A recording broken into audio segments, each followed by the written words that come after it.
O Indo pelo Mundo tem oferecimento de Aliança Turismo, Shop Rally, Luiz Coifer, Restaurante Dati.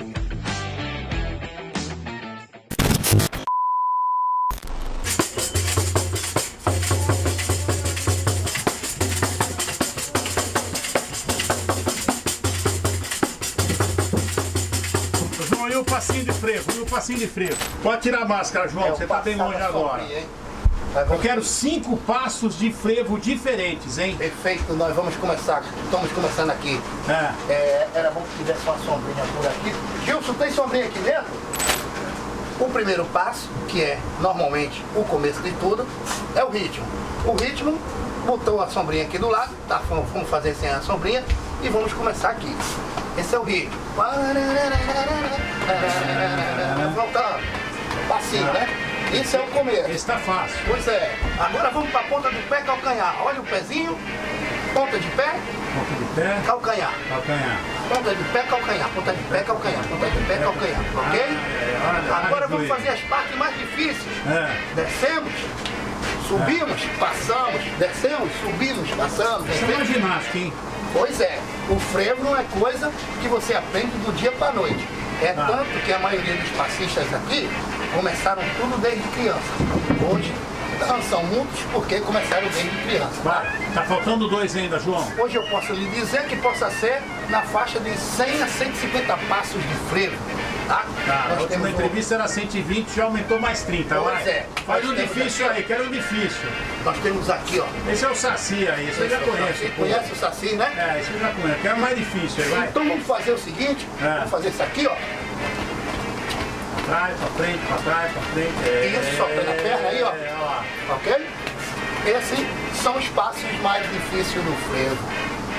Ô João, JJ, eu só danço, faço bem naquele do encontro lá do Galo. Ah, sim, mas aquele dali é pra quem chega de repentemente ao Recife no dia da abertura do Galo da Madrugada. Galo da Madrugada, lotado de gente. Vamos botar ali entre 3 milhões a 3 milhões e meio de pessoas. Tá. Você chegou na hora. E ali não aprendeu a dançar o passo do frevo. Depois que estiver no meio do povo, desse jeito você vai ficar igual um boneco. E aí você vai começar a dançar ao ritmo, ó.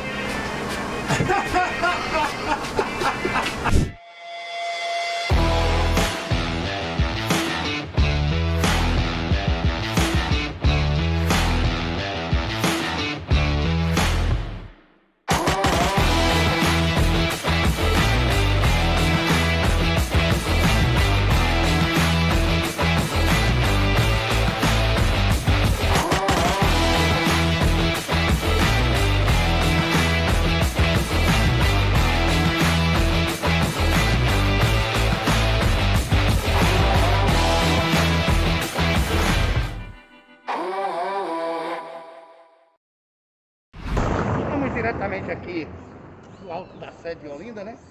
Ponto principal da cidade, onde na realidade, como foi falado antes, onde começou Olinda, é o marco zero do município de Olinda, é o marco zero dos olindenses, como eu também faço parte, sou olindense, nasci nesse município aqui. Diz ele isso, a gente ainda não conferiu, né? Porque dizem que o JJ é o homem do mundo, entendeu? Ele tem um conhecimento de história muito grande.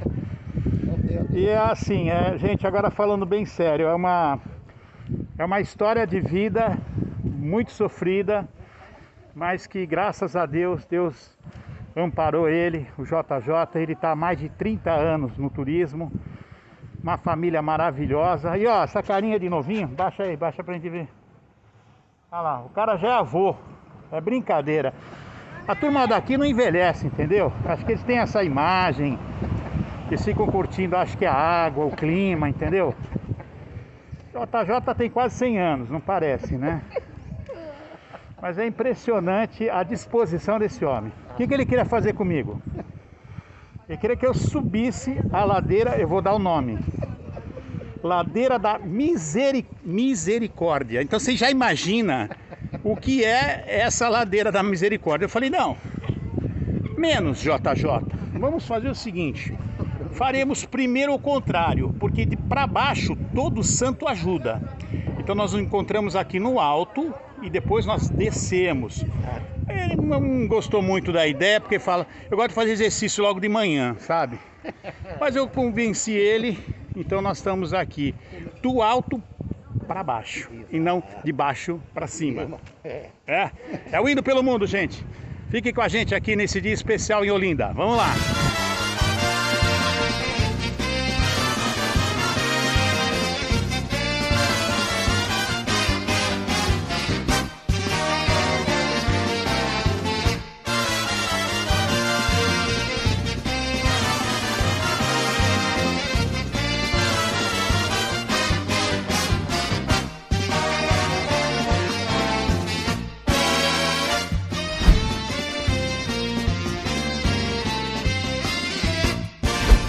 Vocês estão aqui numa cachaçaria Alto da Sé, viu? Vendemos cachaça de todo tipo. Temos mais de 300 marcas de cachaça. Temos licores, entendeu? E você lembra de todas as marcas, o Bigode? Eu lembro. Das 300?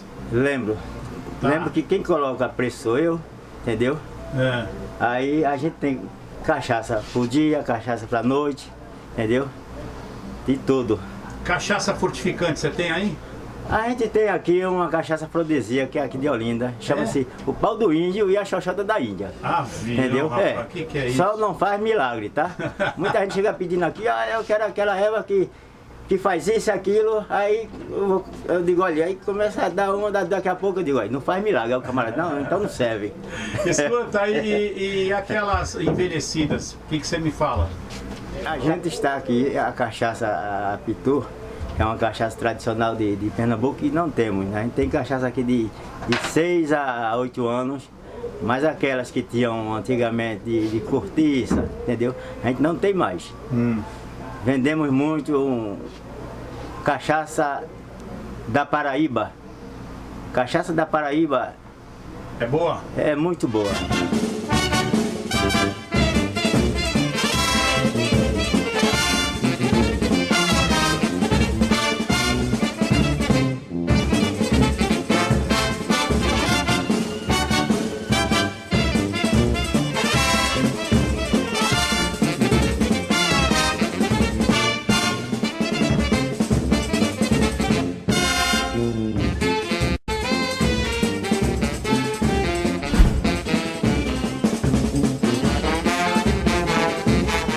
Bem, gente, estamos diante aqui de uma coisa bem importante para o município de Olinda, né? E até porque o município foi tombado em 14 de dezembro de 1982 e temos aqui essa placa que foi dada pela Unesco ao município de Olinda. Foi tombada em 14 de dezembro de 1982, mas a placa só veio a chegar em 1983. Mas Olinda é verdadeiramente patrimônio cultural da humanidade.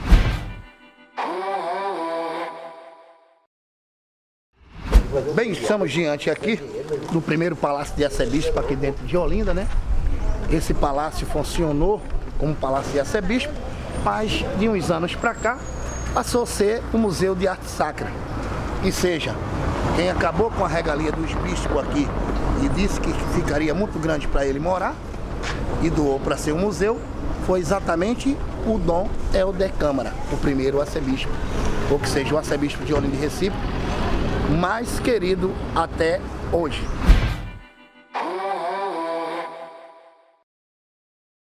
Bem, nós temos aqui do lado também um observatório, né? Foi construído na época para serviço de meteorologia entre Olinda e Recife, tá? É um observatório que até hoje também funciona, mas a abertura assim ao público ele está mais aos domingos, para quem quiser vir visitá-lo.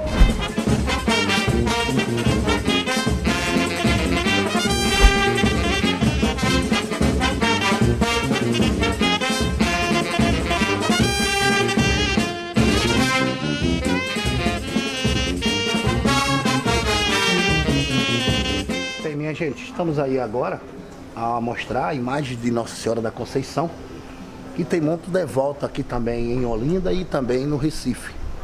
Que seja o Recife A padroeira é Nossa Senhora do Carmo.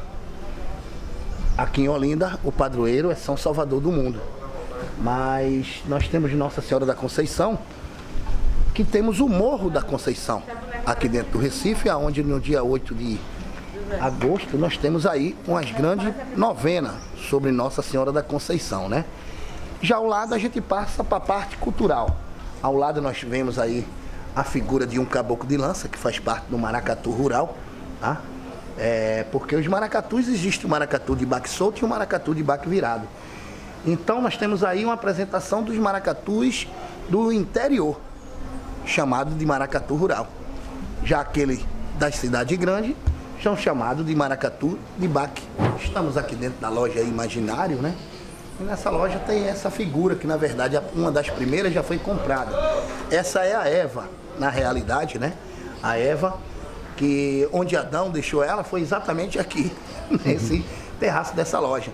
Mas olhando direitinho, nós vamos ver também na parte de cima do telhado que tem a irmã dela. Depois vai ser mostrada aí também para os senhores. Bem, minha gente, estamos aqui de frente de um painel importante do Carnaval de Olinda, porque aqui nesse painel está representado o ritmo que temos aqui, tá? Aí nós temos representado com os bonecos gigantes o frevo. Nós temos aqui, na realidade, entre esses aqui, o samba, tá? Além do lado de cá, representando os blocos líricos. Esse daqui é o cavalo marinho.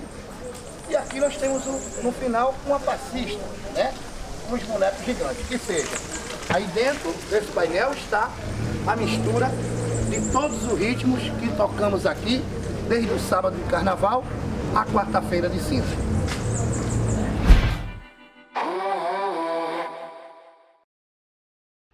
Estamos aqui diante do convento da Conceição. Esse convento, na realidade, é um convento tocado pelas irmãs Doroteias, que em pouco estado do Brasil temos essa irmandade, mas aqui em Olinda, como são os primeiros conventos, né? E aqui nós ainda temos aí as irmãs Doroteias, que segundo a história, aceita as viúvas, né? Esse convento tem a data de 1569. Até hoje a funcionar.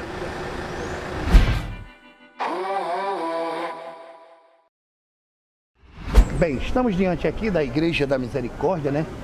Esta mesmo de 1540. E o casarão que temos aqui do lado é Convento das Irmãs Beneditinas, que tocam a Igreja da Misericórdia. A fachada que vemos à nossa frente é exatamente a fachada da primeira Santa Casa de Misericórdia de Olinda, e tocada também na época pelas Irmãs Beneditinas, da qual se encontram aqui no convento até hoje, né? Após Santa Casa, o prédio também passa a ser a Academia de Santa Gertrude, como vimos o nome ali em cima, que é um colégio particular e um colégio de nome grande e de bom ensino aqui dentro de Olinda.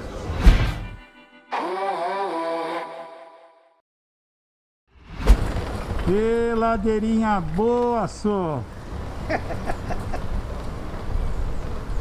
Fala aí, João. Bem, estamos aqui direto do Largo da Misericórdia, né? O nome Casa da Igreja. E nós temos aqui de oferecer àqueles que vêm nos visitar a Ladeira da Misericórdia, né? Porque quem vem aqui em Olinda e não der a subida nessa ladeira, não vem na Olinda. E nós temos muitas pedras antigas, né? Vamos descendo um pouquinho, porque essas primeiras aqui não, essas são as paralelepípedos, mas começando aqui, ó, dessa amarela, conhecido também como pé de moleque ou cabeça de negro. Tanto essa como essas são consideradas pedras vulcânicas. Já aqui avistamos as pedras que eram retiradas muito do mar para construções de conventos, igrejas e casarios daqui de Olinda, tá? E essa ladeira, ela também ficou proibida de os carros subir.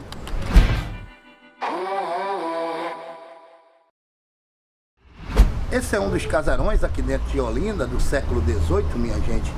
Casarão esse que a gente vai observar nele exatamente as sacadinhas onde ficavam as donzelas, tá? naquela época, na parte de cima. E tem uma sacadinha pequenininha, como os senhores estão observando, de madeira, que é chamada também de sacada murística. Mas o que chama mais atenção nesta casa é ela ter os tribeirais. Bem, na frente a gente vê tribeirais, tá? O significado de eira, beira e tribeira, que isso é, na verdade, era sinônimo de poder aquisitivo entre o século XVI, XVII e XVIII. Na frente a gente tem tribeirais e aqui do lado nós temos a eira e beira.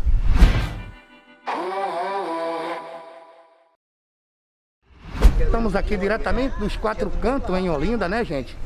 Um dos pontos também principal. Acabamos de descer aí a ladeira da Misericórdia. Quatro cantos porque na realidade é aqui onde se cruza as quatro ruas, né? Nós temos aqui, por exemplo, agora de frente, a Bernardo Vieira de Melo, né? Um pouco do lado nós temos aqui a Prudente de Moraes, a própria ladeira da Misericórdia que descemos, e aqui dá sentido a Rua do Amparo, considerada também uma das ruas mais antigas daqui de Olinda, na realidade, né? Bem, nós temos aqui esses casarios que na realidade são alugados pelo carnaval.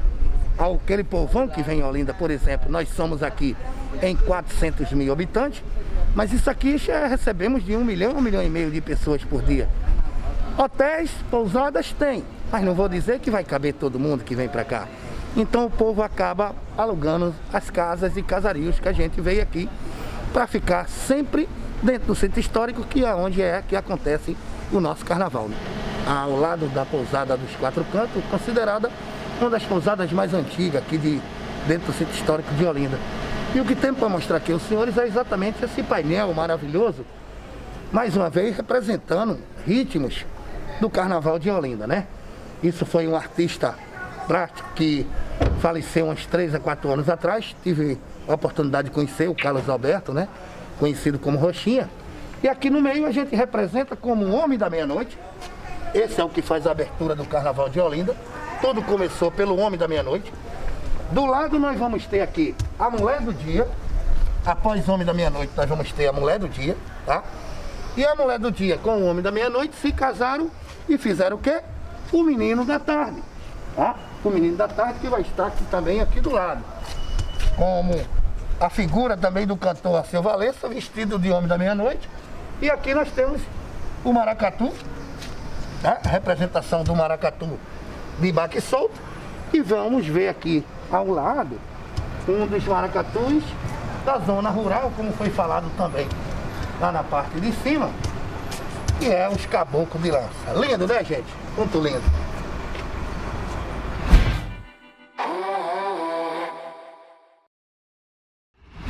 Bem, gente, estamos aqui do lado da ruína do Senado, aqui dentro do sítio histórico de Olinda, né?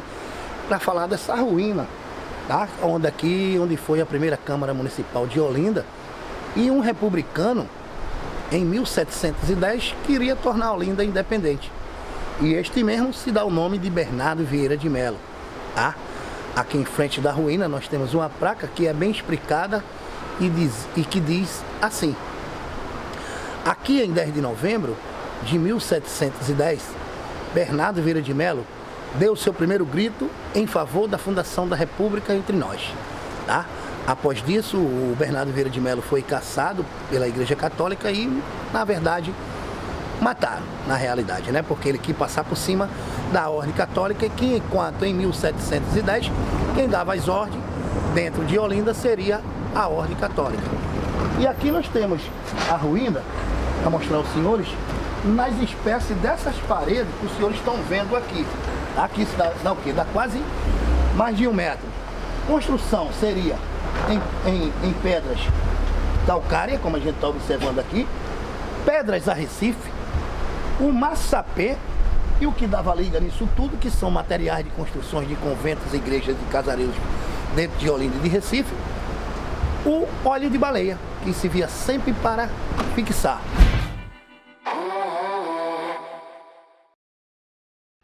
Bem, gente, estamos diante aqui de uma coisa também importante dentro do sítio histórico de Olinda, que são as capelas do Paço, né? São capelas que participam, ou que faz parte também das 22 igrejas e 11 capelas que Olinda tem. Mas essas capelas, normalmente, elas são mais abertas na Semana Santa, quando temos aqui a procissão do Bom Jesus do Paço, que na realidade, cada capelinha dessa, eles dão uma parada, tá? Como se fosse Cristo com a cruz até o caminho do Calvário, onde ele foi crucificado.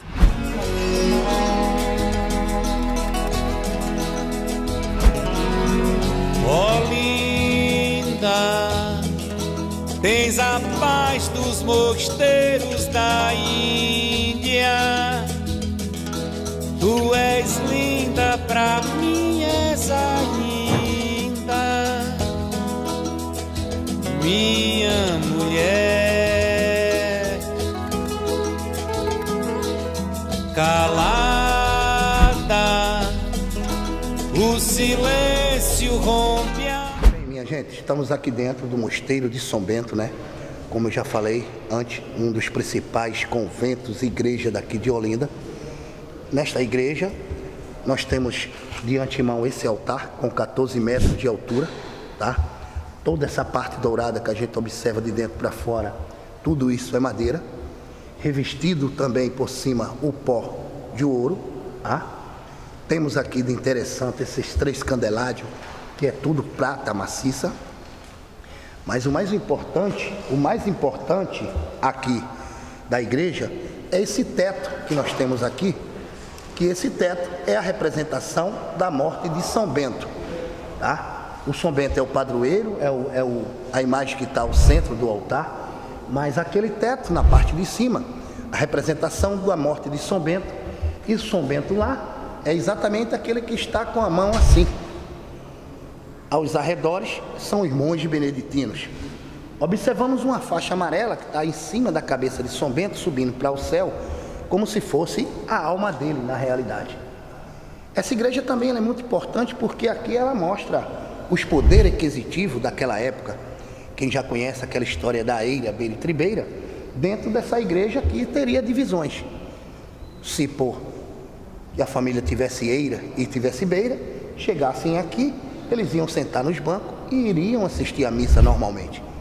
Só que aqueles que tinham tribeira, que seriam, na verdade, pessoal do poder aquisitivo mais alto, esses janelões que a gente observa lá no fundo, bem ao lado do altar, na parte de cima, são janelões, na verdade, minha gente, comprados na época pelas famílias que tinham poder aquisitivo maior e que queriam assistir a missa mais próximo. Então, esses janelões seriam vendidos a essas famílias e eles iam para aquela parte de cima, que seria os camarotes entre o século XVI, XVII e XVIII.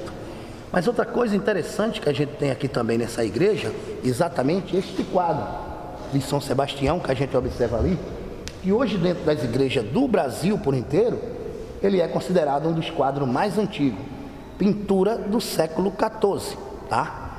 Outra coisa também dentro dessa igreja ou de qualquer outra igreja, que muita gente observa e talvez, às vezes nem sabe o nome, são essas sacadinhas, como a gente observa uma nesse lado e outra lá no outro lado.